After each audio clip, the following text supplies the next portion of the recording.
Hezkuntza eredu ideal hori pentsatzeko, oso gonbidatu egokiak ekarri ditugu gaurkoan gurera. Gonzalo Larruzea, ongi etorri. Nora Salbotx eta Koldo Tellito. Ongi etorri hiruoi, Josunek testu ingurua ondo asko eman digu. Eta nik zehaztuko dizuet zertxobait gehiago, 4 gai edo ardatzen inguruan ariko direla hizlariak, eta tarte bat izango duela haietako bakoitzak, gai horien inguruan bere iritzia azaltzeko. Gai horiek izango dira ikastetxen autonomiari dagozkionak, titulartasunari dagozkionak, familiek ikastetxe hautatzeko duten askatasunaz eta hizkuntza ereduez ariko garela. Orduan, ikastetxen autonomiaren inguruan hasiko gara, eta nik gaurko saioan batez ere korapilloak planteatuko ditut, eta korapillo konplexuak normalean arratsalde batean ez dira eskatzen, baina aukera emango dizuet eskatzuen iritziak emateko. Eta gai honi dagokionez gutxienez 3 korapillo plantea litezke, ezta? Alde batetik langileen kontratazioari dagokiona, noren esku egon behar da, EAE osorako hautaketa sistemaren esku, ala eskola bakoitzeko batzordeen esku. Finantziazioari dagokionez ere, galde genezake hezkuntza doakoa izan beharko litzateke sistema osoan, egokia da kuotak ezartzea, eta ezartzekotan jarduera edo zerbitzu osagarri bakarrik ezarri behar zaizkie, eta hezkuntza proiektua bera, hori ere, autonomia gehiago ala gutxiago zehaz lezakena, noraino zehaztu beharko luke administrazio publikoak, eskolen hezkuntza proiektua. 3 korapillo horiek planteatzen dizkizuet, gehiago ere badaude, eta horiei eusteko aukera ere izango duzue, eta lehenengo txanpa hontan, Nora hasiko da, eta ondoren Gonzalo eta Koldori emango diet hitza. Aitzena, bai. Atxaldean. Bueno, laben izenean heldu naiz ni, beraz, segurazki hemen bazaudeten asko jakinen duzuen, labek iazko ikasturte osoan zehar olako prozesu baten baitan murgilduta ibili da, gure hezkuntza politikan proposamena edo zahar berritzen gure oinarri ideologikoak hezkuntzari dagokionean, eta pixka gaurkoan batik bat hor jasotzen direnetara lotuko naiz, izan ere ordezkatzen bainator gaur. Eta ikastetxen autonomian proposatu dituzun 3 gai horien inguruan kontratazioa, finantziazioa eta hezkuntza proiektu ez dela. Kontratazioari buruz, labek esaten duena, eta laben txostenean ere bai, kontuan hartu ikasiren hezkuntza proposamena ere gure egiten dugula, bai? Hor planteatzen duguna da, hain zuzen ere, kontratazio eskuduntza hori orokorrean eskolen eta ikastetxeen, oroar ikastetxeen beste kudeaketako eskumen guztiak bezala, ahalik eta erakunde publiko hurbilenekoaren baitan egon beharko luketela, honek esan nahi du kasu honetan udaletxeen, mankomunitateen, tokian tokiko instituzio publikoien baitan egon beharko luketela. Hortik abiatuta proposatzen dugu gaur-gaurko kontratazio ereduak ez diola ongi erantzuten hezkuntza dauzkan premiei, kalitatezko hezkuntza batei aurre egiteko beste kontratazio eredu batzutara joan beharko ginateke, oso gura honditan sartzea litzateke, bai biztan da bat egiten dugu funtzio publikorako ohiko izan diren 3 parametro horiez, berdintasunarena, eta bar, honetxe burura ez datuzkidara, meritua, gaitasuna eta berdintasunarena, ez dara. Baina horiek ahalik eta hurbileneko instituzioak kudeatuta. Eta gardentasuna bai azpimarratzen dugu behin eta berriz. Horrekin batera, proposatzen dena da, kontratazio mahai batzordeak osatzea, non hezkuntza komunitate osoak parte hartuko luken, alegia kontratazio mahai batzorde egietan irakasleen ordezkariak egon beharko lukete, gurasoen ordezkariak egon beharko lukete, eta tokiko administrazio horren ordezkariak egon beharko lukete. Beraz, ikastetxea bai nolabait ere hezkuntza komunitate osatzen duten alderdi guztiak ordezkatuta egon beharko luketen modu paritario batean, bai? Eta horrezaz gain, eta hor bai ikasik pixka bat Finlandiari eta beste eredu batzuei begiratu die, bai esaten duguna da, profilak ere, nolabait ere, beti ere errespetatuz berdintasunaren, merituen eta gaitasunaren eta irizpide horiek, profilak ere nolabait ere modu honetara, kontratazio modu honek, aukera emango dukela, profilak hobeki, edo ikastetxetako proiektuei hobeki egokitzen zaizkien profilak edo bilatzeko. Beti ere gardentasuna, ordezkapenak, lan poltsak eta modu garden batean kudeatuta daudela, hori biztan da. Segituko finanziazioari buruz, gauza bera, hor planteatzen ditugu 3 esparru, aipatu dut, hurbileko tokian-tokiko instituzio horren kudeaketa zuzena, bai? Baina gero planteatzen dugu maila autonomikoko administrazio horrei badagozkionak, bai? Badagozkio nolabait ere, ikuskatzea, prozesua gardenak izaten ari direla, berme guztiak gertatzen direla, nolabait ere baldintza horiek hor bermatuta daudela eta ikuskapen hori dagokio administrazio autonomi mailako administrazio horri legozkioke gure proposamenean, bai? Bistan da, horretaz gain, badagokio udaletxe horiek diru nahiko zornitzea beren udalerrietako ikastetxe guztiak modu egoki batean finantziatuta egon daitezen. Askoz gehiago sartu ninteke honetan, baina nik uste dut gero hitz egiten dugunean beste afera batzuei ere finantziazioa zehaztapen gehiago emateko aukera izanen dela. Eta hezkuntza proiektuaz berriz ere autonomiaren aldarri bat egiten dugu. Beraz, gure planteamenduan, bai Euskal Herri mailako nolabaiteko kurrikulun edo gure hezkuntza sistemari buruzko nazio akordio baten baitako proiektu bat edo nolabaiteko adostasun bat egon beharko du, baina horretaz gain bagoazenean ja ikastetxetako hezkuntza proiektuetara hor autonomia aldarrikatzen dugu, bai? Autonomia nolabait ere ikastetxe bakoitzak bere hezkuntza proiektua garatu ahal izateko kanpotik ezartzen zaizkigun estatuen eta interes ekonomikoez gaindiko proiektuak garatu ahal izateko eta OCDE-ren interesez gaindiko proiektuak garatu ahal izateko, honek esan nahi du gaur egungo kapitalismoaren interesez zaratagoko hezkuntza proiektuak garatu ahal izan ditzagun ikastetxetan. Zentzu horretan autonomia azpimarratzen da, eta horretarako badirudi beste munduko zerbait eta zerbait planteatzen ari garela, baina gure erreferentzia izan daitezken herrialde askotan, berriz ere Finlandia aipatuko dut kasuetan, ez gauza guztietan eredugarriena iduritzen zaidalako, baina bai kasu honetan harat begiratuta egin duelakoz proposamenak, pixka bat horri heldu, oso kurrikulum edo oso laburra xumea, simplea, azka irekia den adostasun konsensu edo adostasun maila zabala bere ganatzen duen oinarrizko txosten baten baitan, gero ikastetxeei bere bidea utzi, nolabait ere bere autonomia gara dezan, bere proiektua gara dezan,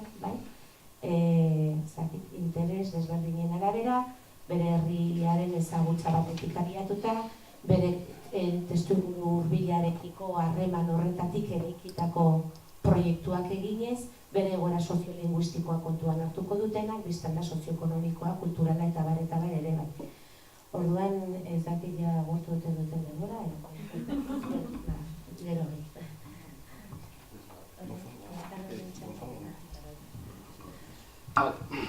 niri tokatzen zait, arratsalde on guztioi, eskerrak benetan gonbitea egiteagatik. Lehenengo galdera, lehenengo langileariaren kontratazio horrena kokatzen du bi mutur, ezta?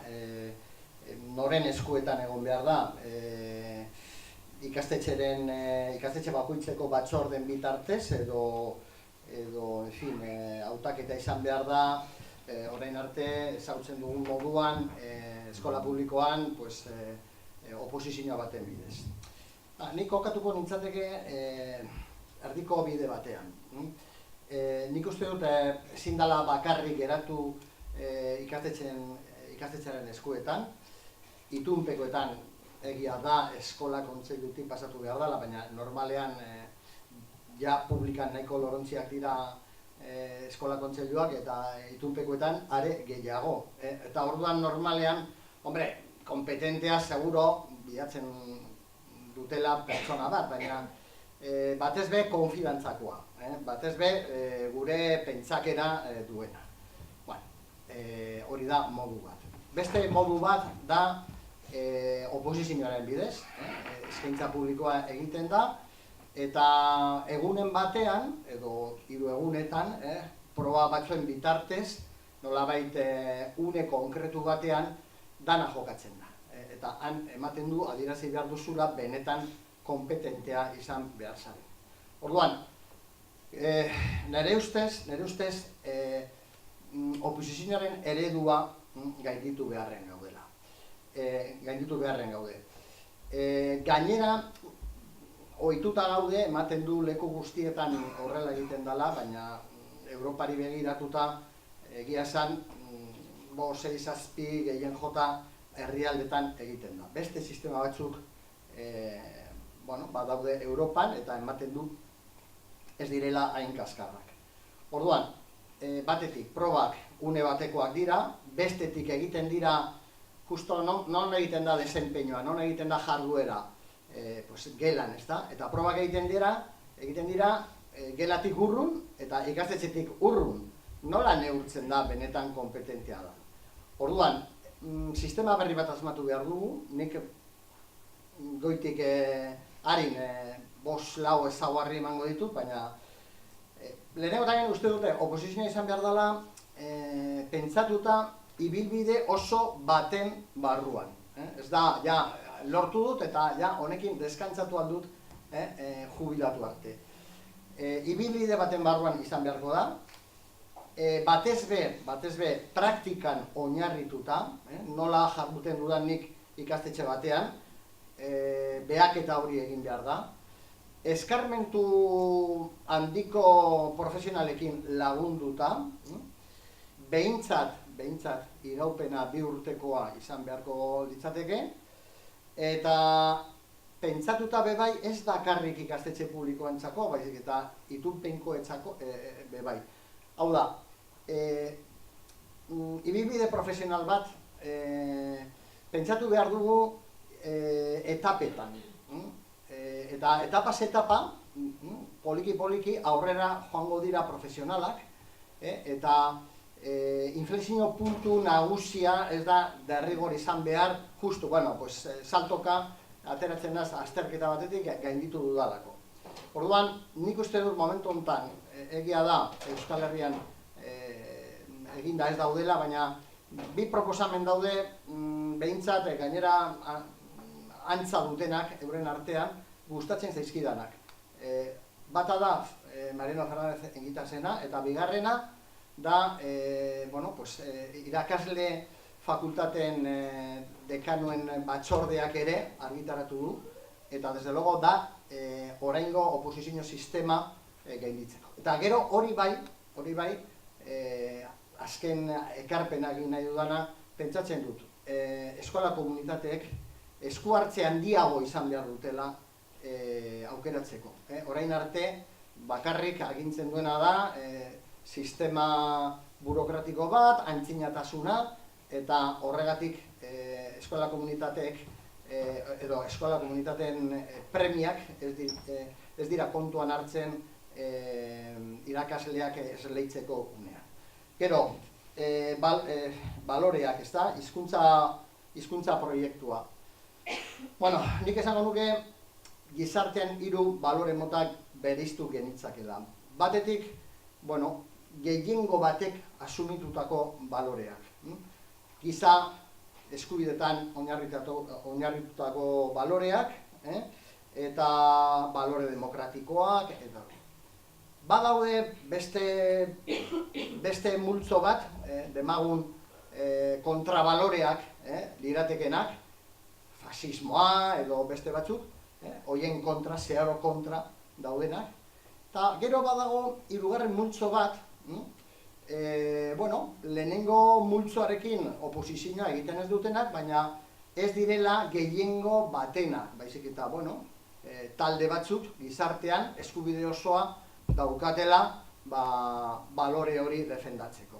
Demagun, kristau izatea, edo abertzale izatea, edo beste balore batzuk, guztiok partekatzen ez dutenak, baina, ez direla kontrajarriak lehenengo blokeko baloreekin. Hori esan da, nik pentsatzen dut, administrazio batek eskubidea duela, marko orokor bat ipintzeko, situatzeko han ikastetxe guztiak.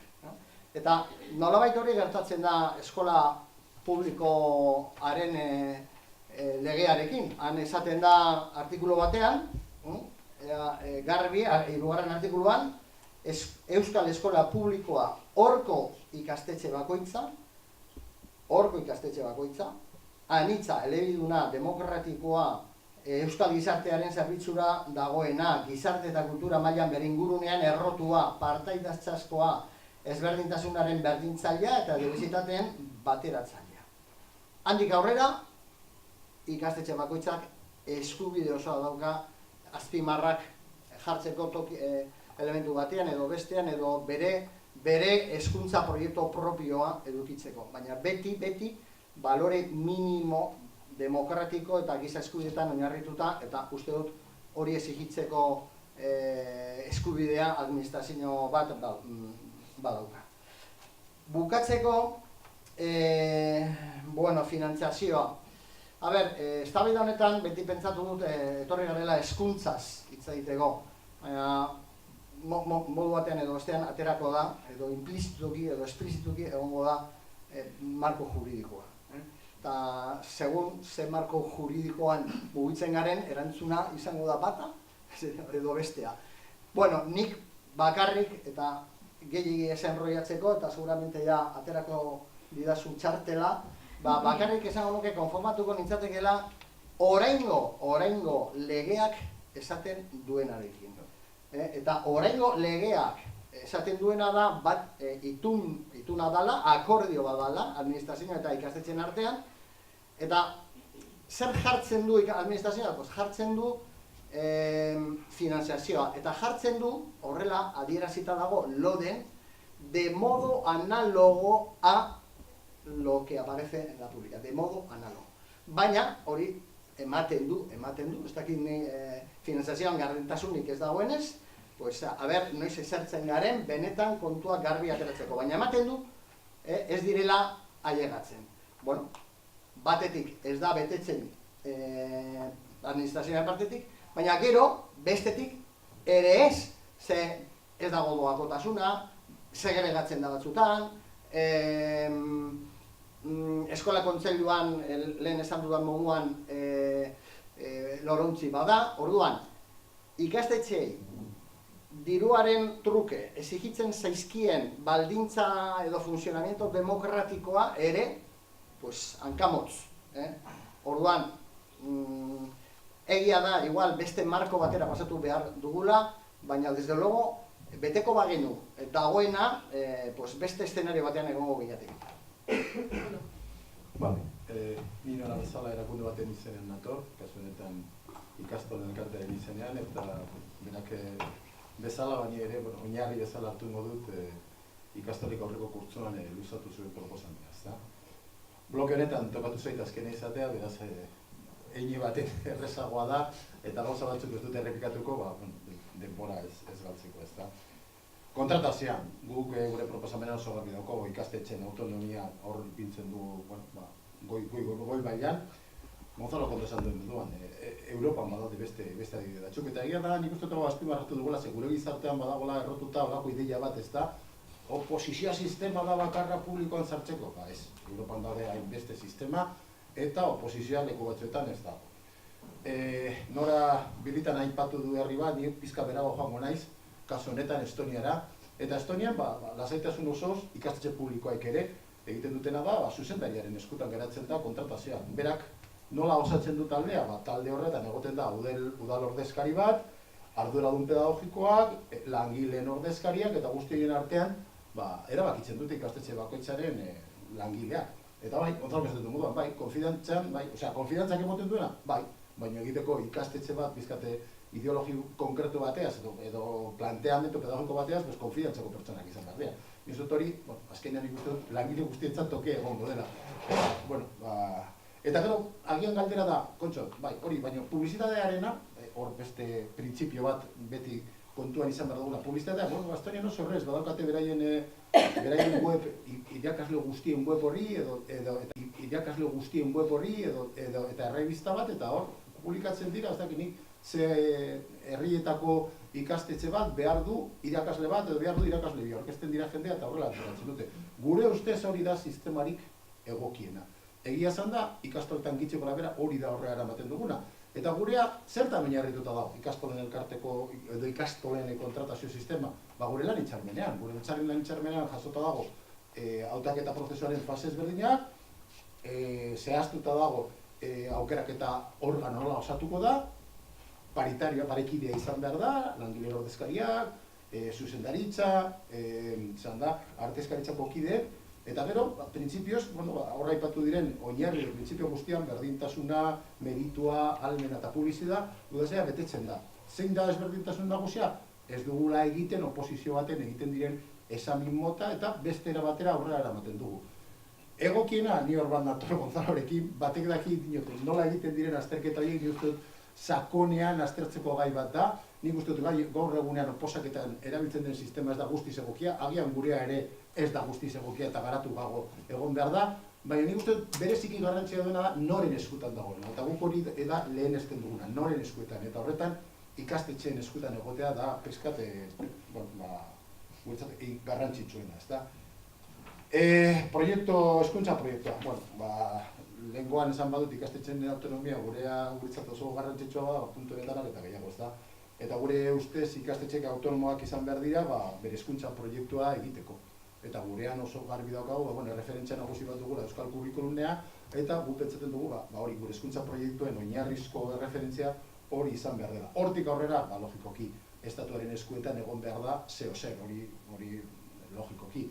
Baina guk zer esaten duguna, eta kasu honetan bai norekin bat egin du Finlandian gertatzen den bezala oso gauza txikia. Administrazio finkatu behar duena da, ez dakit ikasleen irtera profilia, oinarrizko kompetentzia pizka definitzea, baina gero hortik aurrera, eta hauek izango ziren preskriptiboak administrazioaren aldetik, hortik aurrera, administrazioen paperen ere ustez gehien bat orientatzaile izan behar da, ez da, ebaluazio irizpideak, lorpen adierazleak, guzti hori nik uste dut ikastetxe bakoitzan eskuetan egon behar da, eta horregatik zaldakoa, guk ikastetxeen autonomia azpimarratzen dugu, ez da. Eta, kuotak. Egia da oso hezkuntza gaia ez dela, nik uste dut aztertu beharrekoa ere, ez da. Eta hine baten bat nator barrio ere Gonzalorekin, egia dena da, gure kontzertazioaren dekretoa 87koa dela, oso zaharkituta dago, 87koa da. Askotan esaten denean, ezke kuotak ilegalak dira, kuotak agian normatibaretik kanpo da, baina ilegalak ez dira, gure legedian ez dago jasota nola izan behar den. Baina berak esan duen bezala, bi elemento nagusiki daude alde batetik, administrazioa kontzertuta autoko ikastetxeen gastu arruntak ez da behar du. Eta hori horrela dago jasota dekretuan. Baina gaur egun, eta hortan bai, ni esaten dudana, pentsatzen dut hori ez dela gertatzen. Lehenengo eta behin administrazioen aldetik ez da betetzen bete behar zena. Ez da betetzen dekreto horretan agertzen dena. Eta beste batetik, lasaitasun asko esan dugu, kuotarena ere ez da betetzen. Baina egia esan da, egingo bagenu kontzertazioaren dekretuan agertzen dena edo loderen agertzen zena, hau da, alde bakoitza berena bete, beste estenatoki baten egongo ginateke. Guk ere oso garbi daukagu, doakotasunen planteamentuan edozein ikastetxea ezin dela egon. Hori oso garbi daukagu, eta nik uste dut, doakotasun hori lortzeko administrazioen aldetik, hau da, administrazioak estali behar badu gastu arrun guztiak, ikastetxeek eduki behar dutela zenbait ezaugarri, ez da? Askotan esaten esaten duena, demokratikoki kudeatuta egotea, aukera berdintasuna bueltatzen duena, hezkidetza, inklusibitatea, gizarte kohesioa, gainera bere funts publikoan nola erabiltzen duten, bere erabilera adierazi beharko du, kontrolatua izan behar da, ideologia anitza, laikoa, irabazi asmorik gabekoa. Beraz, ezaugarri guzti horiek ikastetxe baten bete behar ditu, doakotasun horretara heltzeko. Ez da edozein ikastetxea delako doakotasun hori ezin dauki. Baina egia esan da gaur eguneko egoeran, nire ustez dekretu horretan agertzen dela beteko balitz, beste estenatoki baten egongo ginekete. Eta egia esan da, niri behintzat oso mingarria egiten zait, etengabe, eske kuota, kuotarena, ez dugu betetzen aginduan agertzen dena, baina eska administrazioak ere bere zatia ez du betetzen. Eta askok ez dute salatzen ez betetze hori, badirudi ez betetze hori onartua dagoela eta bestea dela salatu behar dena. Gure ustez biak moldatu beharko ziren. Baduzue zerbait motzean erantzeko? Bai. Gizon kotean behiratzen. Hoi barkatu. Bi pare bat errekadu. Batetik, Gonzalorekin bat, oposizioa ibilbide baten barnean kokatzen du, egin batean bat egiten du, gu planteatzen dugunarekin, izan ere, garapen profesional batez ari gara hitz egiten azken aldiotan, oso lotuta lijoakena formakuntzara, baina formakuntza aldi berean zenbaitzuk antolatzen dituzten txiringito horien baitakoak, baizik eta formakuntza instituzio publikoek edo funts publikoek bermatutako formakuntza egoki eta kalitatezko bati lotutako edo funts publikoek, instituzio publikoek baino.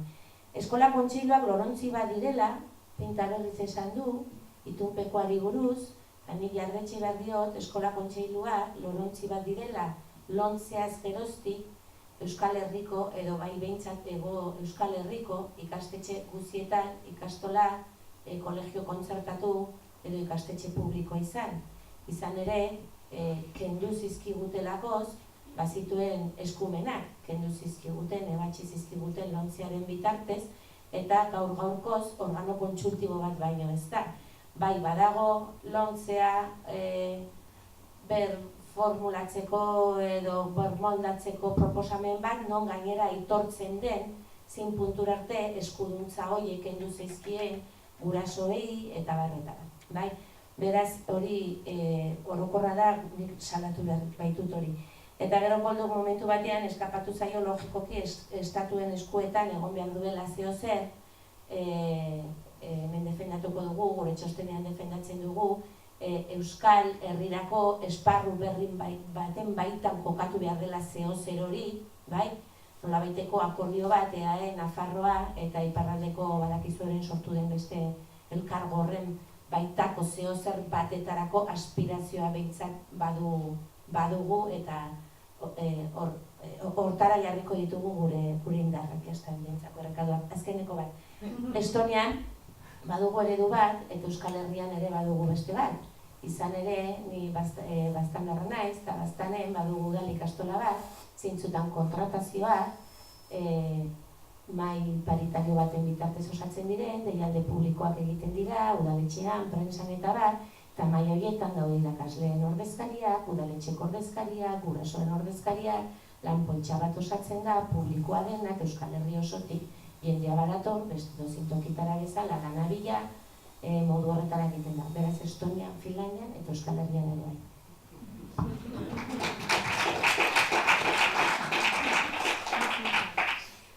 Ez zaio eskapatu, estatuarena, Gertatzen dena da, berak, pentsatzen zuen Euskal Estatuan. Dana zabarro da? Bueno, bakarrik esatea, Finlandian eta beste herrialde askotan, benetan iragazki askotatik pasatzen da irakasle bat, nolabait ikastetxeko eskaintzetara ailegatu baino lehen. Orduan, nik pentsatzen dut, dena den, bai, izan beharko da agian tokian tokiko administrazioa, ez dute ezetz esaten, baina administrazioak nolabaiteko presentzia aukeraketan, eta ez bakarrik ikastetxeko batzordean izan behar. Hori bai, argitu nenuen. Eta beste ñabarduratxo bat egia da, biluztu dala Euskal Kontseiluaren eskuduntzak eta bakarrik konsultiboa dala, eta, LONCek horrela erabaki zuen. Nik ezagutu dut garaia, eta zuzuek bebai, non zuzendariak ere aukeratua zan, eta aukeratzen Eskola Kontseiluak aukeratzen zuen. Niri beti iruditu zait, edo patronala, edo publikoen kasuan irakasleek, nahiko sukaldatuta eskatzen zutela, eta desoreka handia dago gurasoen papera eta irakasleen papera artean, edo patronalak edo irakasleek lehendik informazio gehiago daukate eta sukaldatzeko posibilitatea handiago daukate. Nola orekatu hori, hori badala erronka bat, eta gero egia da trakestu dala gehiago LONCerekin.